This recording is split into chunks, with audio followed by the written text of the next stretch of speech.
Fin education with संतोष में आइए हम अपना राष्ट्रीय और अंतर्राष्ट्रीय खबरों का हमारे शेयर मार्केट पे क्या प्रभाव पड़ता है उसका डिस्कशन करते हैं। ठीक है, तो आज के वीडियो में हम अपना वीडियो शुरू करते हैं। ठीक है, और देखिए सबसे पहले तो हम ये आप लोगों को बताना चाहेंगे कि कल के सेक्टरल आउटलुक में हमने ये बताया था, एकदम क्लियरली मेंशन किया था विथ रीजन कि क्यों आज या क्यों अभी निफ्टी में करेक्शन अभी और बचा है, अभी निफ्टी क्यों गिरेगा। मैंने उसका एक प्रॉपर रीजन दिया था, तो आप लोगों वाला वीडियो जरूर देखिएगा, जिससे आप लोगों को पता चलेगा कि अभी हमारे मार्केट में क्या चल रहा है। ठीक है, तो देखिए कल हमने वीडियो में बताया, एंटिसिपेट किया, और आज मार्केट ने लगभग 200-250 पॉइंट का करेक्शन दिया। ठीक है, और मेरा मानना ये है कि निफ्टी में अभी 22,300 तक का एक मूव हमको देखने को मिल सकता है। ठीक है, तो इसका रीजन जानने के लिए आप लोगों को वीडियो देखना पड़ेगा। तो यदि आप लोग इंटरेस्टेड हो तो वो वीडियो देख सकते हैं। देखिए आज में निफ्टी में करेक्शन हुआ, ठीक है, निफ्टी तो लगभग 1% करेक्ट हुआ है, लेकिन बैंक निफ्टी को देखें तो बैंक निफ्टी कंपैरेटिवली बहुत कम करेक्ट हुआ है, राइट। और उसका मेन रीजन है आईसीआईसीआई बैंक का रिजल्ट या आईसीआईसीआई बैंक का पार्टिसिपेट। देखिए सब कुछ नेगेटिव था, लेकिन आप आईसीआईसीआई को देखिए, वो बुलिश था और उसमें एक बाइंग मोमेंटम बना हुआ था। तो ऐसा क्या हो गया था आईसीआईसीआई बैंक के रिजल्ट में कि उसने आज पूरे बैंकिंग को संभाल कर रखा, या उसमें बाइंग थी और बाकी सब लोग गिर रहे थे। तो देखिए यदि सब लोग गिर रहे हैं, ठीक है, और एक नहीं गिर रहा है, भले ही दोनों में ग्रोथ न हो, तो जो नहीं गिर रहा है वो ज़्यादा वैलिड होगा। ठीक है, उसमें ज़्यादा पावर होगा। बस वही हाल था कि जो बैंकिंग के रिजल्ट आए थे, चाहे एनबीएफसी जो हो या हमारे अदर बैंकिंग के हों, तो सबका जो नेट एनपीए था वो क्या कर रहा था, वो नेट एनपीए फॉल कर रहा था, सॉरी इंक्रीज कर रहा था। ठीक है, उनका ग्रॉस एनपीए भी बढ़ रहा था। तो जो आईसीआईसीआई बैंक का रिजल्ट में तो कुछ दिखा नहीं। ठीक है, Y on Y, year on year उसने 12-13% का ग्रोथ दिखाया है। ठीक है, जो कि 1% पर मंथ के हिसाब से आप देख सकते हैं उसको। इम्पोर्टेंट मुझे इस रिजल्ट में ये लगा कि इसका जो नेट एनपीए था यह स्थिर था, मतलब 0.42% इसने पिछले क्वार्टर में इसका एनपीए था, और सेम अराउंड सेम एनपीए उसका इस क्वार्टर में भी था।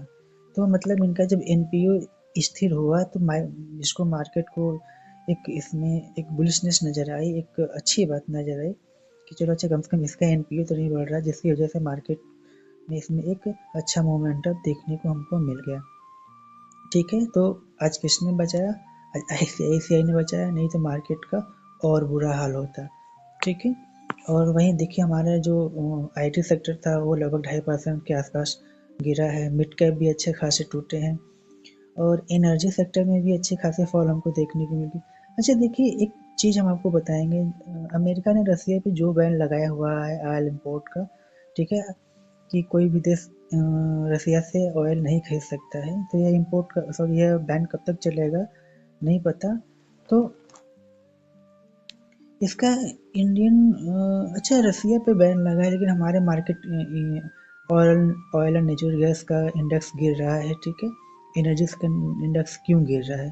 तो इसके पीछे देखिए रीजन ये हो सकता है कि जैसे हम चीप ऑयल लेते थे रसिया से, उसको रिफाइन करते थे और उसको फिर हम एक्सपोर्ट करते थे या यूटिलाइज करते थे, तो जिससे हमारी सब प्रोडक्शन कास्ट हो गया था, यूटिलाइज कॉस्ट हो गया था, वो कम होता था। तो अब रसिया से बैन है, हम रसिया से ऑयल नहीं खरीद सकते हैं। ठीक है, तो हमको क्या करना पड़ेगा, हमको मिडिल ईस्ट जाना होगा, हमको सऊदी अरेबिया जाना होगा, हमको इराक जाना होगा। अब वहाँ से हमें थोड़े महंगे दाम पे क्रूड ऑयल मिलेंगे। ठीक है, तुम्हारा रिफाइनरी कॉस्ट हो या प्रोडक्शन कॉस्ट क्या होगा, वो बढ़ जाएगा, जिसकी वजह से मार्केट में एक नेगेटिव सेंटीमेंट है। इसलिए आप एनर्जी या ऑयल एंड नेचुरल गैस का स्टॉक देखिएगा तो बहुत ज़्यादा करेक्ट हो रहे हैं। तो यह अमेरिका, ये ट्रम्प जी का स्टेटमेंट जितने एग्रेसिवली, जब से ये अपना प्रेसिडेंशियल कुर्सी संभाले हुए हैं, काफ़ी ज़्यादा एग्रेसिव हो गए हैं। सबसे पहले तो अवैध प्रवासियों को वहाँ से निकाल कर बाहर फेंक रहे हैं। ठीक है, और वो बोल रहे हैं कि जो भी मेरे डिसीजन के बीच में आएगा उस पर हम टैरिफ लगाएंगे। तो जैसे जब अवैध प्रवासियों को सारे देश में भेजा जा रहा है, तो वहीं कोलंबिया ने उसको लेने से एक्सेप्ट कर दिया, तो उन्होंने क्या किया, उस पर तुरंत टैरिफ लगा दिया 25% का, और बोलेंगे कि अभी हम अगले हफ्ते से आप पे 50% का टैरिफ लगाएंगे और उसने तुरंत इम्पोज कर दिया टैरिफ को। हालांकि बाद में कोलंबिया को अपना डिसीजन वापस लेने पड़े। मतलब इससे आप ये समझ सकते हैं कि वो कितने एग्रेसिव है। वो जो बोले हैं कि मेक अमेरिका ग्रेट अगेन, तो वो उसको करके दिखाएगा। ठीक है, वो हर हाल में अमेरिका को ग्रेट बना के रहेगा और कुछ भी हो झुकने वाला नहीं है। और उसने रसिया को दबा दिया और उसने जो हमास और इजराइल का वॉर चल रहा था, इजराइल को झुका दिया। मतलब वो उसकी सुपर पावर कंट्री था। 32-35 ट्रिलियन की इकोनॉमी है उसकी। तो एक दबदबा तो होगा ही। हमारी इकोनॉमी 4 ट्रिलियन में स्ट्रगल कर रही है और वहाँ 35 ट्रिलियन की इकोनॉमी है, तो आप समझ सकते हैं कि कितना सुपर पावर है वो। ठीक है, और एक चीज़ और इम्पोर्टेंट है कि देखिए, यदि आप लोग स्टॉक में परचेज किए हुए हैं, स्टॉक फॉल कर रहा है, आप एवरेज कर रहे हैं, फिर वो गिर रहा है, फिर एवरेज कर रहे हैं, तो मेरे हिसाब से अभी एवरेज करने का टाइम नहीं है।